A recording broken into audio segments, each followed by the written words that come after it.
foremost, we thank God for guiding us through the journey and blessing us and giving education. And to our resident teachers, thank you for the lessons, patience, and dedication to our learning. You have not only imparted our knowledge, but also instilled in us a love for learning that will last a lifetime.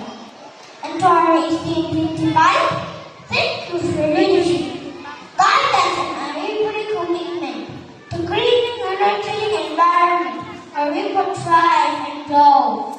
And to our beloved parents, your love, sacrifices, and endless support have been the foundation of our success. Thank you for believing us, encouraging us, and bringing them to us all. As we prepare to take the lessons from our journey, let us start with us.